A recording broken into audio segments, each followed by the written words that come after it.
Paz seja convosco. Saúdo você com a paz do Senhor, a paz que excede todo entendimento, a paz que traz refrigério às nossas vidas, às nossas lutas, ao nosso coração. Hoje é o dia do Senhor. Muitas pessoas têm toda sorte de ocupações,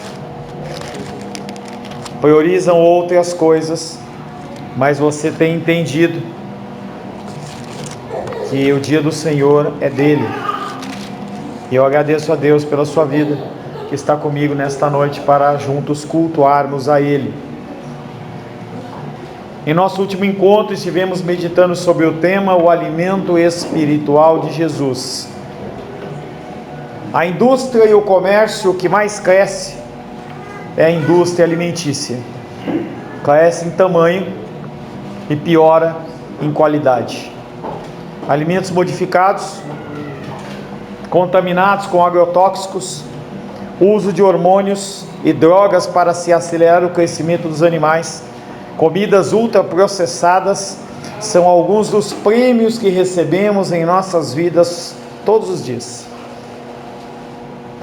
Em contraste com a vida espiritual, muitos desses alimentos contaminados também têm chegado às nossas vidas. Trazem toda sorte de enfermidades espirituais e, em especial, nos afastam do nosso Senhor e do nosso Criador. O verso que ficou da semana passada foi João 21, verso 3, que disse-lhe Simão Pedro, eu vou pescar. Eles lhe disseram, nós vamos contigo. Saíram e subiram ao barco, mas naquela noite não pegaram nada. Os discípulos haviam sido comissionados para a pregação do Evangelho, mas tinham os seus corações confusos.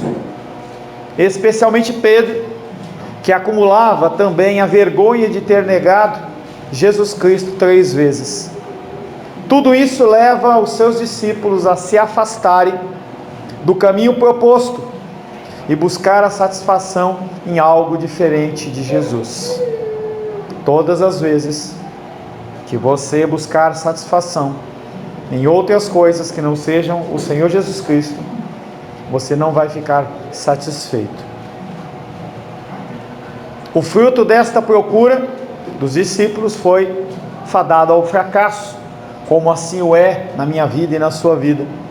Toda obra feita fora da inspiração do Espírito Santo, toda obra feita fora das instruções de Jesus não glorificam a Deus e são consideradas como palha, são queimadas e secas e elas não valem absolutamente nada. A graça, porém, vai novamente alcançar os discípulos, como alcança a minha vida e como alcança a sua vida. Glórias ao nosso bom Deus. Quero convidar você, mais uma vez, a abrir o Evangelho de João, Evangelho de João, capítulo 21. Evangelho de João, capítulo 21. Estamos caminhando rapidamente para o fim. Evangelho de João, capítulo 21, verso 1 em diante. Assim diz a palavra de Deus. Depois disso, tornou Jesus a manifestar-se aos seus discípulos, junto ao mar de Tiberíades, e foi assim que ele se manifestou. Estavam juntos Simão Pedro, Tomé, chamado Dídimo, Natanael, que era da casa de Caná da Galileia, e os filhos de Zebedeu, e mais 2 dos seus discípulos. Disse-lhe Simão Pedro, vou pescar. Disseram-lhe os outros, também nós vamos contigo. Saíram e entraram no barco, e naquela noite nada apanharam. Mas, ao clarear da madrugada, estava Jesus na praia. Todavia os discípulos não reconheceram que era ele. Perguntou-lhe Jesus, filhos, tendes aí alguma coisa de comer? Responderam-lhe, não. Então lhe disse, lançai a rede à direita do barco e achareis. Assim fizeram, e já não podiam puxar a rede, tão grande era a quantidade dos peixes. Aquele discípulo a quem Jesus amava, João, disse a Pedro: é o Senhor. Simão Pedro, ouvindo que era o Senhor, cingiu-se com a sua veste, porque estava despido, e lançou-se ao mar. Mas os outros discípulos vieram no barquinho, puxando a rede com os peixes, porque não estavam distantes da terra, senão quase 200 côvados. Ao saltarem em terra, viram ali umas brasas, e em cima peixes, e havia também pão. Disse-lhe Jesus: trazei alguns dos peixes que acabais de pescar. Simão Pedro entrou então no barco e arrastou a rede para a terra, cheia de 153 grandes peixes, e não obstante serem tantos, a rede não se rompeu. Palavra do Senhor. Graças a Deus. Senhor, mais uma vez lemos a tua santa e bendita palavra. Louvamos o teu nome porque o teu nome é bendito. Louvamos o teu nome porque o teu nome é santo. Através do Senhor nós temos vida, e temos vida em abundância. Queremos nos colocar na tua presença mais uma vez, ansiosos, desejosos, famintos da tua santa e bendita palavra. Não estamos aqui, Pai, por um motivo social. Não estamos aqui, Pai querido, por qualquer outra razão a não ser ouvir a tua voz. Como nós cantamos, Pai, nós viemos aqui para te adorar. E mesmo sem saber o preço que foi pago por nós lá na cruz, nós louvamos, adoramos e bendizemos o teu nome. E pedimos a ti que o Senhor traga para nós um recado santo aos nossos corações. Humildemente, Pai, mais uma vez me coloco na tua presença, pedindo a ti que o Senhor me use como um vaso de honra na tua casa nesta noite. Que eu possa trazer, Pai querido, a elucidação dos textos bíblicos, para que o teu nome seja glorificado, exaltado e bendito, e para que nós possamos crescer em estatura e graça à semelhança do teu Filho amado Jesus Cristo, em nome de Jesus, amém. A palavra de hoje tem como título: com Jesus não se rompe a rede. É um título sugestivo, que diz muito respeito às suas lutas e dificuldades. Com Jesus no barco, você vai a limites, mas a rede, ela não se rompe. O primeiro versículo que nós vamos meditar, 7, 8, 9, 10, 11, 5, é 21, Evangelho de João, capítulo 21, verso 7. É o primeiro versículo que nós vamos meditar. Como sempre, mantenha o Evangelho de João sempre aberto, para nós podermos passear nas Escrituras. Evangelho de João, capítulo 21, verso 7, diz assim: o discípulo a quem Jesus amado, quem é esse? João, disse a Pedro: é o Senhor. Está na praia, é o Senhor. Quando Pedro ouviu que era o Senhor, vestiu a sua roupa, porque estava nu, e lançou-se ao mar. Jesus havia lhes indicado o local onde lançar as redes. Os discípulos então seguem a indicação de Jesus, e a rede se enche de peixes. Toda vez que você ouve as instruções de Cristo, a sua pesca, ela é proveitosa. João reconhece a presença do Senhor, não no seu rosto, não na sua figura, não na sua aura, mas no milagre que ele realizou. João reconhece a presença do Senhor na abundância de peixes, ou seja, no fruto da sua missão. Segura João 21 e volta lá, João 15, 5.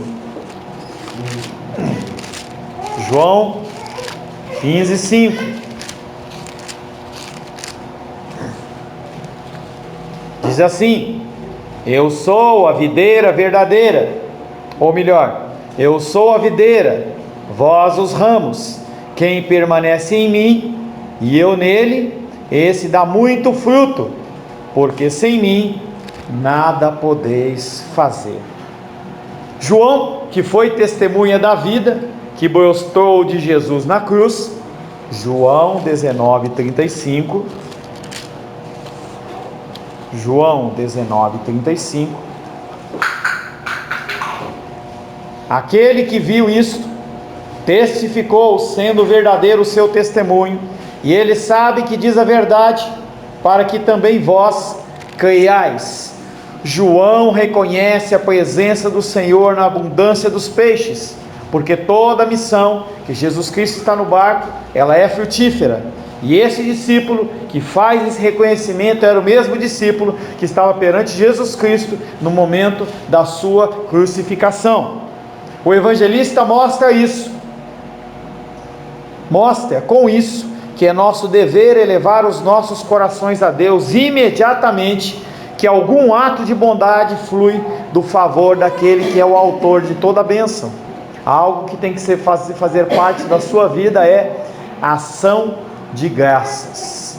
Ver as situações que ocorrem e você poder olhar para toda e qualquer situação e falar: graças a Deus. Você levantar suas mãos santas e falar: muito obrigado, meu Deus.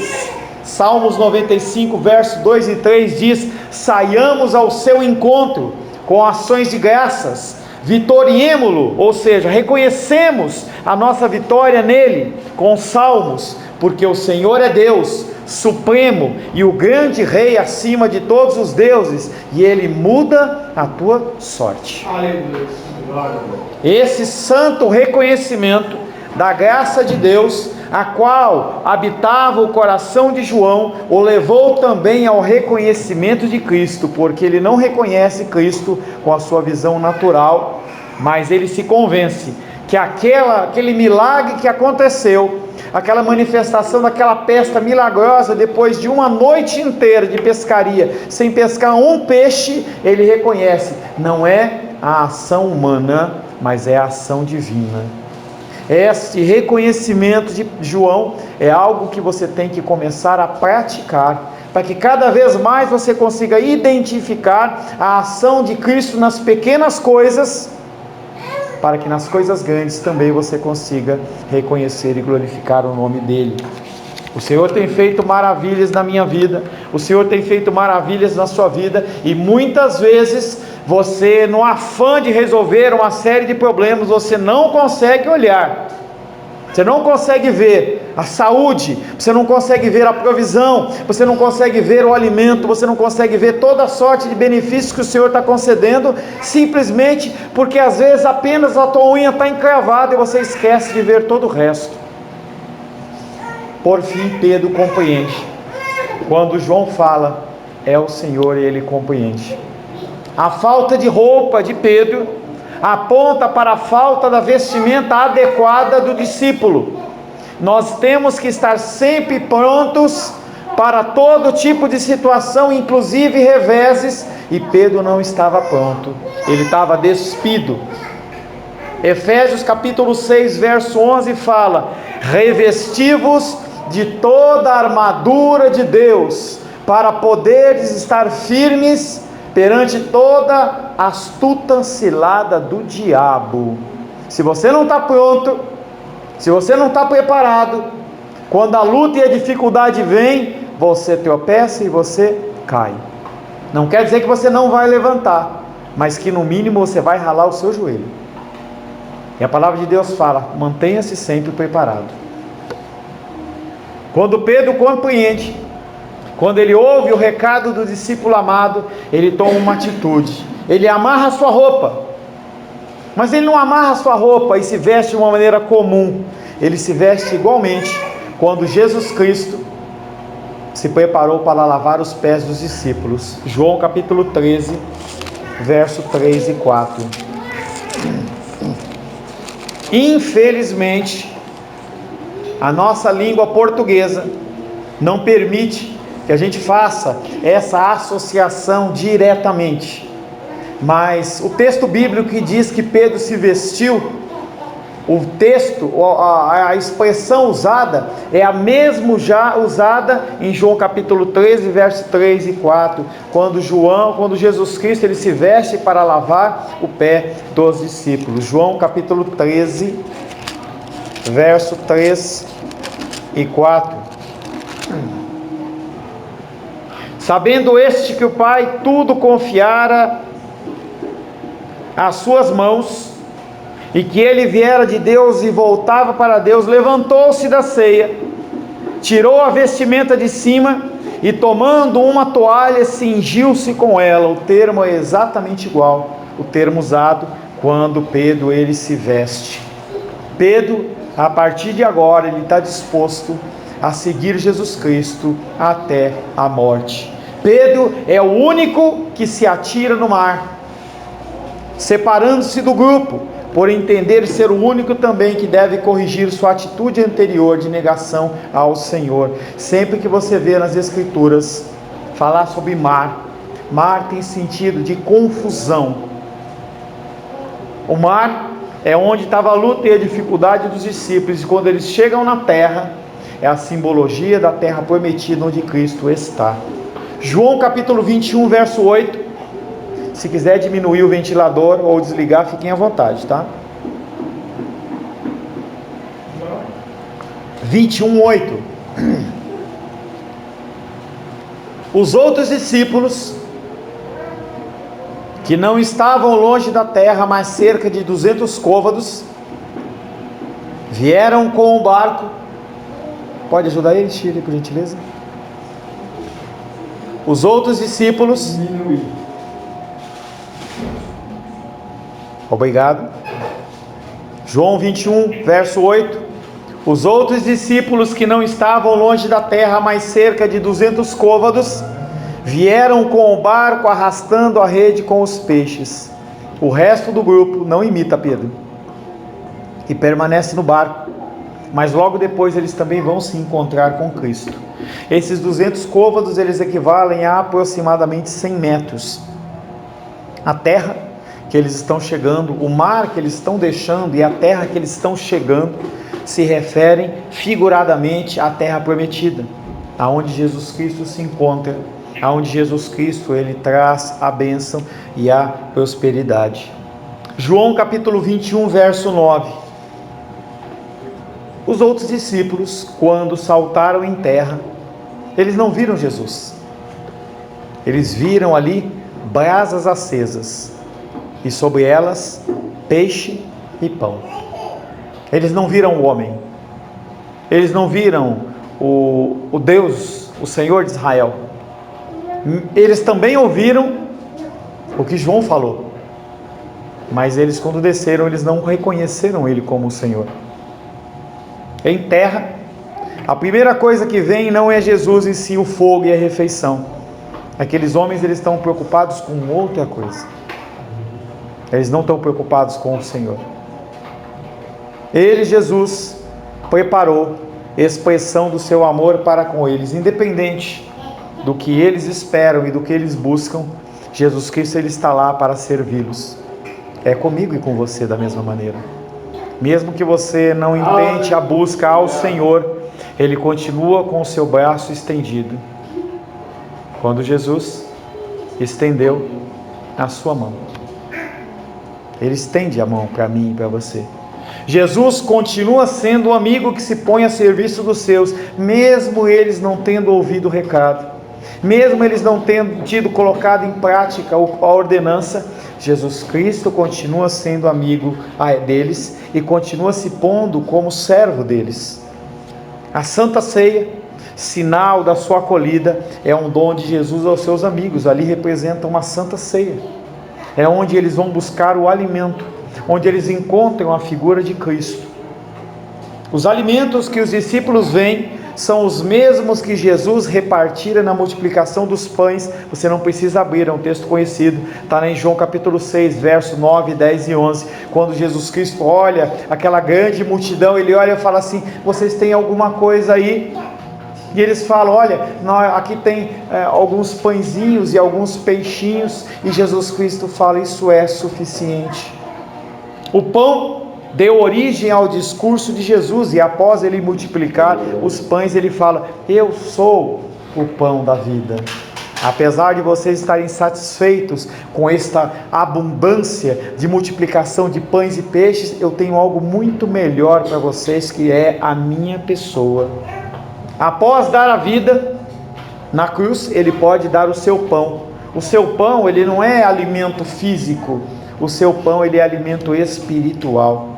Ele se oferece a si próprio. Naquela ocasião, foi Jesus quem repartiu o que eles tinham oferecido. Agora é Ele quem prepara de comer. Ele provê o alimento que é a vida para eles. Quando você não tem forças, quando você não consegue caminhar, quando você não tem mais energias nenhuma, o que o Senhor faz é estender as mãos para você e preparar uma mesa na presença dos seus adversários. E aí o que acontece é que o seu cálice transborda. E quando você está cansado, Ele te leva a repousar em pastos verdejantes. E Ele te guia a águas tranquilas. Aleluia. Por amor do nome dEle. Glórias a Deus. E mesmo que você ande numa condição passível de morte, você não teme nada, porque Ele está de mão dada com você.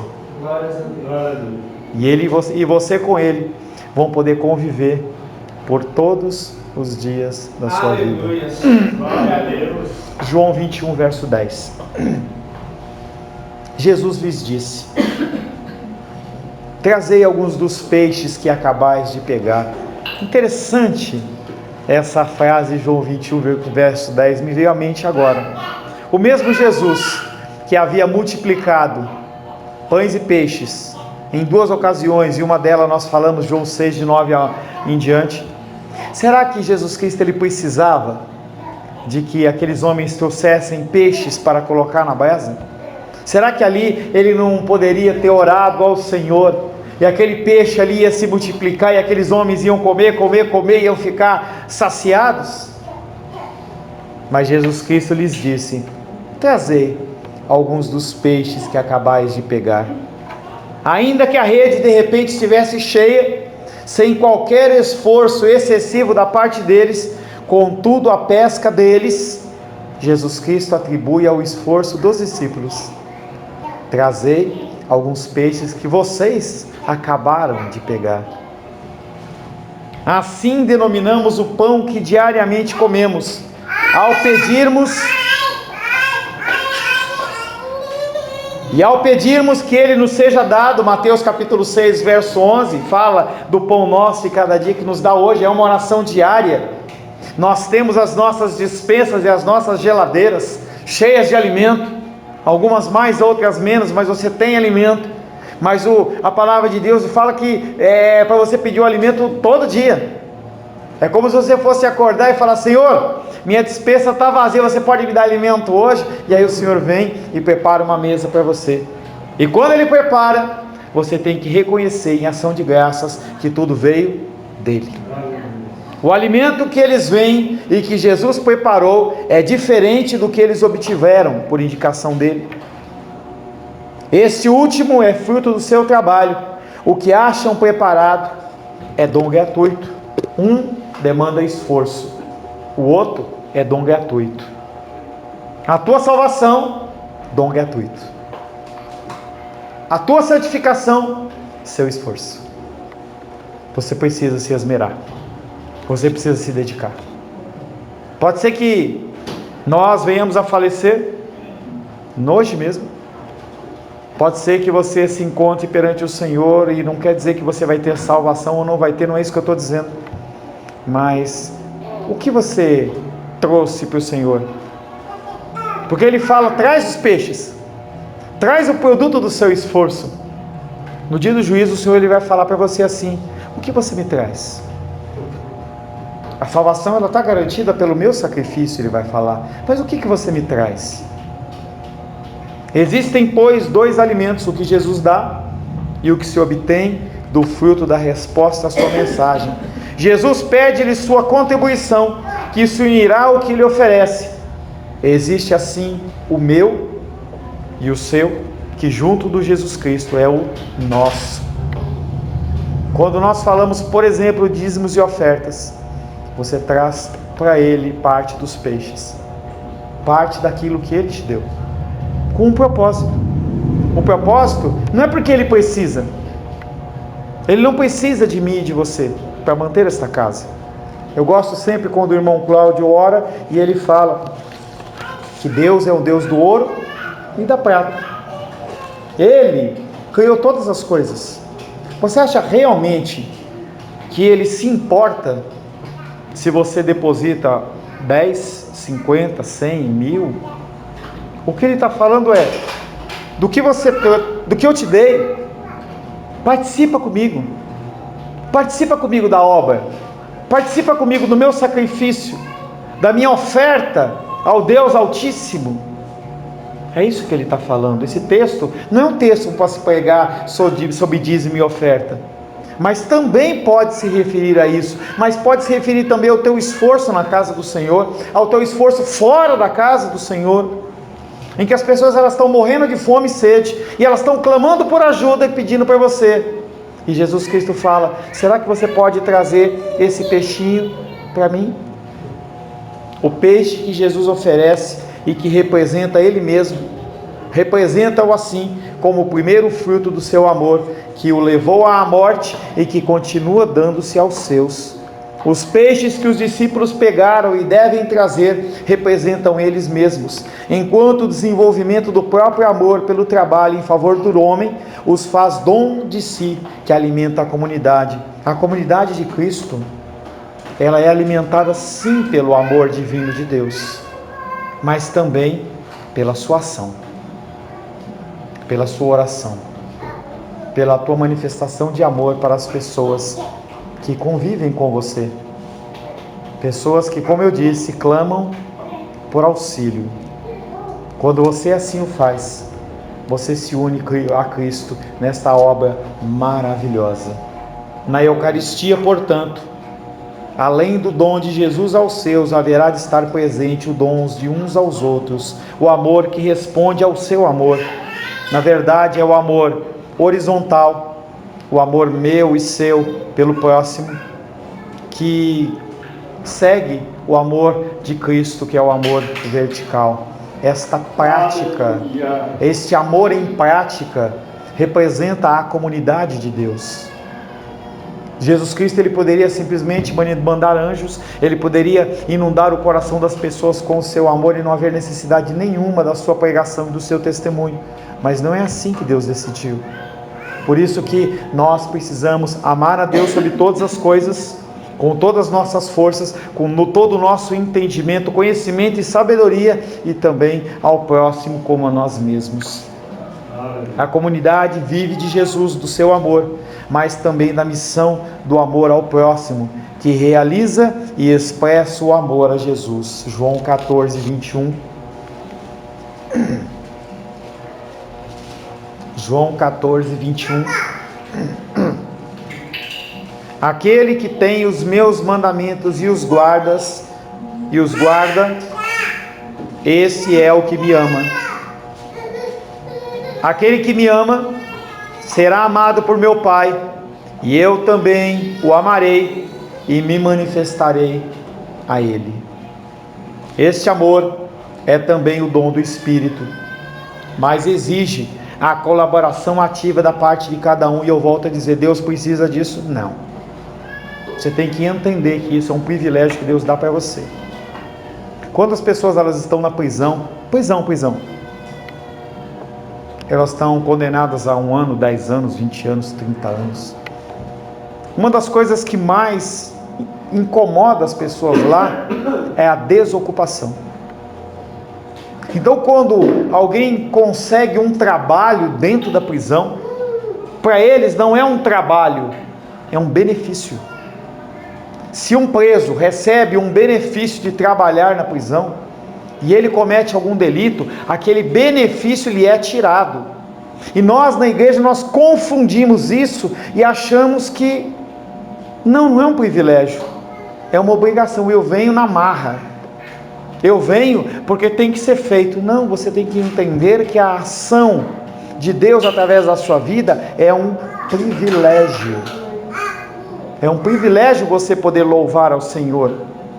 É um privilégio, como o Sebastião falou, e parece que as pessoas elas não dão muita entendimento para uma abertura, como que o Sebastião faz, em que ele fala: há milhões de pessoas ao redor da terra que gostariam de estar sentadas onde você está, o Sebastião está exagerando. Não está exagerando.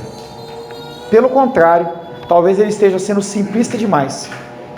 Porque há pessoas em países no Oriente Médio que eles não têm o direito de sequer ter uma folha da Bíblia. E você tem este privilégio. Ele poderia ter plantado você na Síria, no Irã, no Iraque, e despertado você, e o que seria de você? Então você estar aqui hoje, apesar da nossa igreja ser pequena, apesar de a gente não ter tanto conforto assim, é um privilégio. O duplo e único amor expressa-se também em dois momentos: no esforço do trabalho e no gozo da refeição com Jesus. Quando o trabalho não produz fruto, não há o que comer. João 21, verso 5, nós vimos isso. Vocês pegaram alguma coisa? Vocês têm alguma coisa? Eles falam não, porque Jesus não está presente. O fruto é critério da sua presença. Quando há fruto, é presença de Cristo. Aleluia. Você estar aqui nesta igreja é fruto das nossas orações, do nosso trabalho, das nossas reuniões de quarta-feira, em que vem poucas pessoas, mas nós aqui estamos orando, para que o Senhor Ele possa te sustentar. Somente depois de ter produzido este fruto, entregando-se aos outros, é que encontram preparada a refeição de Jesus. Não tem sentido comer com Jesus se não se traz nada, mas o que se traz não se obtém nada sem Ele. Ontem nós estávamos lá indo para o aniversário da nossa irmã Edilene, e aí é uma frase que a minha esposa fala também, a Lourdinha falou assim: como que eu vou lá de mãos vazias? A gente entende esse sentido quando nós vamos na casa de alguém, mas a gente não consegue fazer a mesma coisa em relação à casa do Senhor. E eu volto a dizer para você, eu não estou falando de dinheiro, eu estou falando de um coração rendido ao Senhor, de que quando a gente estiver aqui entoando os louvores, você poder ser grato por você ter uma voz, você ter saúde, e você poder levantar as mãos com liberalidade e falar: santo é o Senhor. Enquanto é dia, nós temos que trabalhar, realizando as obras do Senhor. João 21, 11, o nosso último versículo desta noite. Simão Pedro, ele continua, parece que ele lembra e esquece. Ele pulou na água para ver Jesus Cristo. Ele sabia que era Jesus. Pedro tinha alertado para ele. Ele arrisca pular naquele mar lá. É uma simbologia. E aí, a hora que ele está perante de Jesus Cristo, o que ele faz? Ele volta para o barco. João 21, 11. Simão Pedro subiu de novo no barco. E para que pulou? E arrastou para a terra a rede que estava cheia com 153 grandes peixes. E apesar que fossem tantos, a rede não se rompeu. Jesus dera a ordem no plural, falou: trazei. Mas Simão Pedro, novamente, ele acha que está falando com ele. Vou pescar, primeira pessoa. Me atirei no mar, primeira pessoa. Subi no barco para puxar a rede, primeira pessoa. Mais uma vez ele toma a iniciativa para levar os peixes a Jesus. Jesus não responde a esse ato. Pedro, ele acha que todas as ordens é para ele, e não é para ele. Em um âmbito puramente histórico, não é surpreendente que alguém os tenha contado. Por que 153? Eu fui pesquisar. Por que 153? E aí as pessoas, elas dão altas viagens, começam a fazer umas numerologias, e falam: não, mas é tal número com mais número, e 3, isso. Eu falei assim, eu parti para a parte prática. A coisa mais natural que seria numa condição como essa, é um discípulo olhando para o outro, falando assim: você acredita no que aconteceu? Nós somos discípulos experientes, passamos a noite inteira pescando. Esse homem aí, não sabem que é Jesus, esse homem fala para a gente jogar a rede aqui, a gente pega. Vamos contar? Vamos ver quantos tem? É comum, é natural. Eu vou muito mais para um sentido como esse do que um número cabalístico tal, mas tudo bem.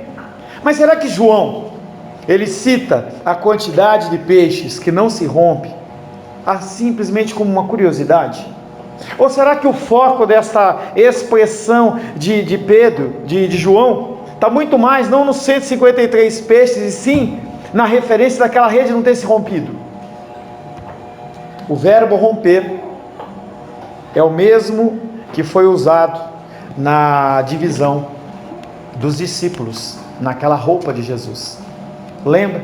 Lá em João 19, quando Jesus Cristo ele estava para ser crucificado, os soldados eles pegaram e tiraram a vestimenta de Jesus Cristo. Era uma túnica que tinha uma costura de cima a baixo, e aqueles homens falaram assim: vamos rasgar e vamos dividir aqui entre nós. E aí eles falaram assim: não vamos dividir.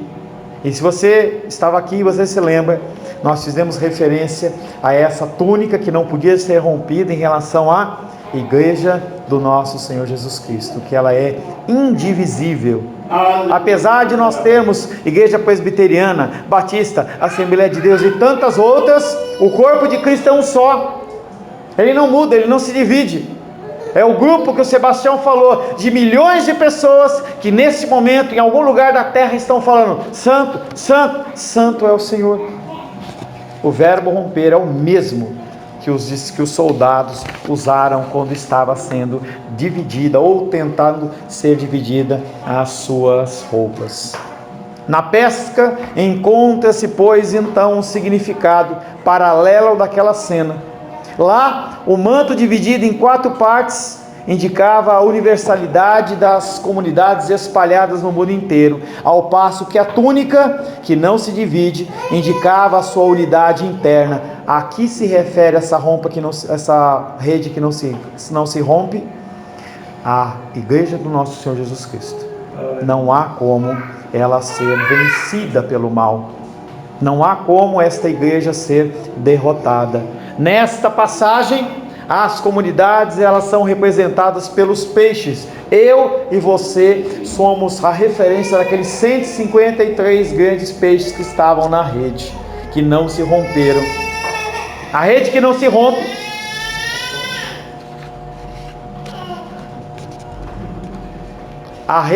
se rompe significa a sua unidade, pela qual Jesus rogara. João 17, 21. Abre aí, João 17, 21. 20 e 21. Evangelho de João, capítulo 17, versos 20 e 21.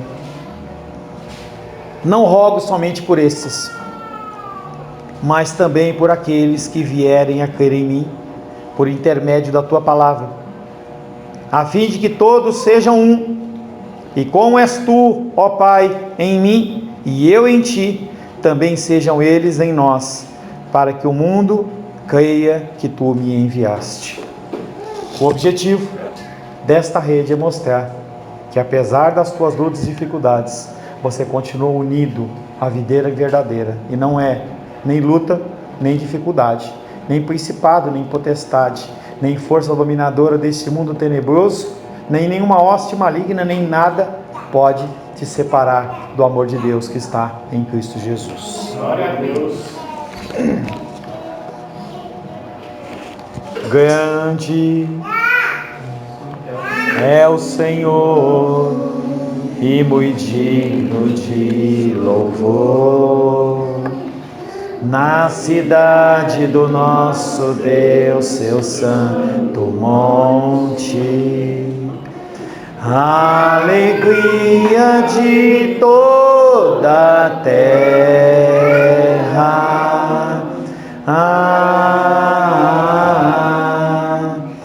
Grande é o Senhor em quem nós temos a vitória, e que nos ajuda contra o inimigo. Por isso diante dele nos prostramos.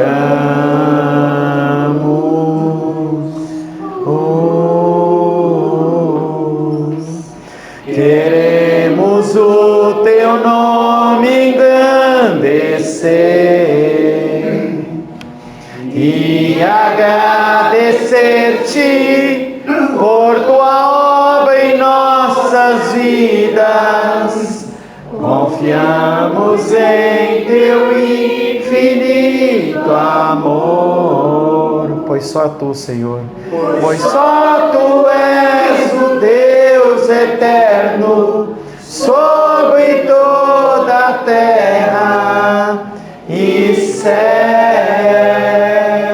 Queremos o teu nome engrandecer e agradecer-te por tua obra em nossas vidas. Confiamos em teu infinito amor, pois só tu és o Deus eterno sobre toda a terra e céus. Pois só tu és o Deus eterno sobre toda a terra e céus. Senhor Deus, amado, bendito, soberano e poderoso, tu és tudo nas nossas vidas, Senhor.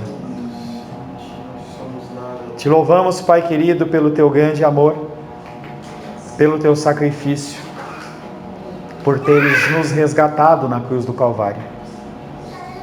A partir da tua morte, nós temos vida.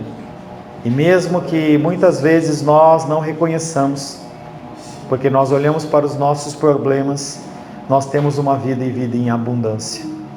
Te agradecemos, Pai, no lar que nós nascemos. Te agradecemos, Senhor, no estado, no país que nós fomos gerados. Agradecemos pela liberdade que temos de entoar louvores ao Senhor, em especial por teres nos alcançado. Te agradecemos por esta palavra, Senhor, e pedimos a Ti, Pai, que nós possamos ajudar a encher esta rede, que não sejam mais 153, mas sejam, como Teu Filho falou, milhões de milhões, através, Pai querido, da proliferação do Teu universo, do Teu Evangelho. Gere em nós este amor, gere em nós, Pai, esta fome e sede de falar, Pai, de Ti. É o que te pedimos, te louvamos e adoramos, Deus, em nome de Jesus. Amém. Graças ao nosso bom Deus.